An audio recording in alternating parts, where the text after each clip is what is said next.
Благодарам. Со амандманот се предлага да се обезбедат средства во висина од 250 милиони денари за изградба на водоснабдителен систем и водоводна линија од Свинички извори, Плакенска планина, Охрид.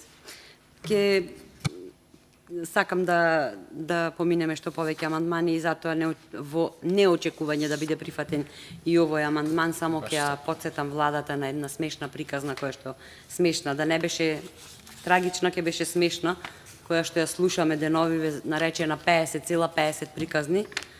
И навистина сакам да прашам дали влада која секоја година ги куси средствата за туризам, влада која е инфраструктурен срам за Македонија и влада која ги изборка буквално сите од државата, сега наводно осмислила и промовира проект на кој му го дала името 50,50 приказни. Да беше сериозна владата, ќе знаеше дека веќе, за жал, нема кој да ги раскажува приказните.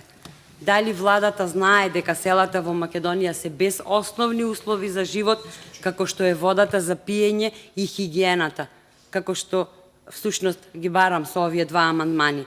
Дали владата знае дека и до градовите не може да се стигне затоа што парите за инфраструктура завршуваат за тендери во 4 очи. Дали владата е свесна дека сме на дното кога станува збор за инвестиции.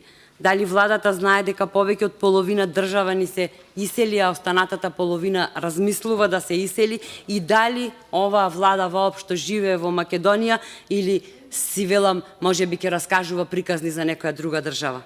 Да резимирам, во села кои истата оваа власт ги остави без патни поврзувања, без вода, без жители, без амбуланти, без училишта, без брендирани локални производи, без заштитено културно наследство, исчезнуваат и обичаите и замира руралното живење.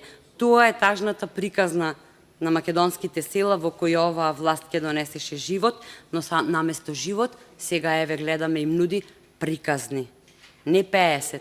Имаме 5050 тажни приказни за уништените села, како што е Трпејца, како што е Свиништа, кои власта ги остава без прочистителна станица, како што е Танушевци со целосно уништени улици, како што се шарпланинските села во кои власта на своите блиски им дозволи да градат недозволени работи.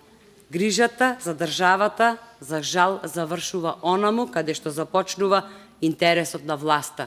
И ова не е приказна, туку е чиста и болна вистина. Сета среќа што за брзо време сето ова на вистина ќе остане само приказна, а во реалност ќе остане само приказната за најлошата власт што и се случила на нашава најубава Македонија. А на таа приказна, верувајте, повеќе никој веќе не ќе сака да се присети. Ви благодарам.